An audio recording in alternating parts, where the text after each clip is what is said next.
ॐ नमस्ते अस्तु भगवन् विश्वेश्वराय महादेवाय त्र्यम्बकाय त्रिपुरान्तकाय त्रिकालाग्निकालाय कालाग्निरुद्राय नीलकण्ठाय मृत्युञ्जयाय सर्वेश्वराय सदाशिवाय श्रीमन्महादेवाय नमः। ॐ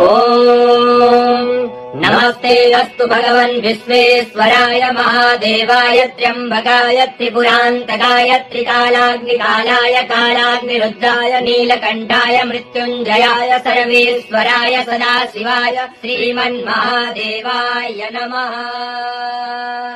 ॐ नमस्ते अस्तु भगवन् विश्वेश्वराय महादेवाय त्र्यम्बकाय त्रिपुरान्तकाय त्रिकालाग्निकालाय कालाग्निरुद्राय नीलकण्ठाय मृत्युञ्जयाय सर्वेश्वराय सदाशिवाय श्रीमन्महादेवाय नमः।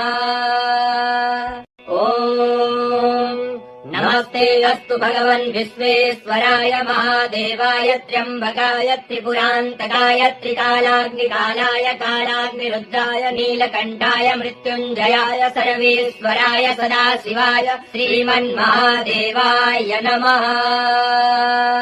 ॐ नमस्ते अस्तु भगवन् विश्वेश्वराय महादेवाय त्र्यम्बकाय त्रिपुरान्तकाय त्रिकालाग्निकालाय कालाग्निरुद्राय नीलकण्ठाय मृत्युञ्जयाय सर्वेश्वराय सदाशिवाय श्रीमन्महादेवाय नमः। ॐ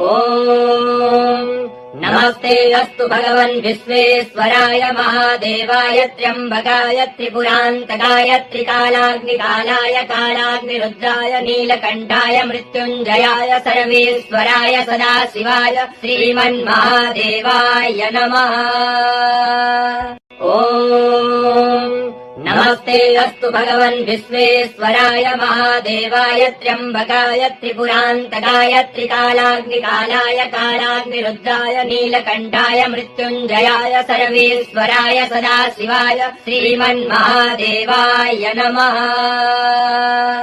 ॐ नमस्ते अस्तु भगवन् विश्वेश्वराय महादेवाय त्र्यम्बकाय त्रिपुरान्तकाय त्रिकालाग्निकालाय कालाग्निरुद्राय नीलकण्ठाय मृत्युञ्जयाय सर्वेश्वराय सदाशिवाय श्रीमन्महादेवाय नमः।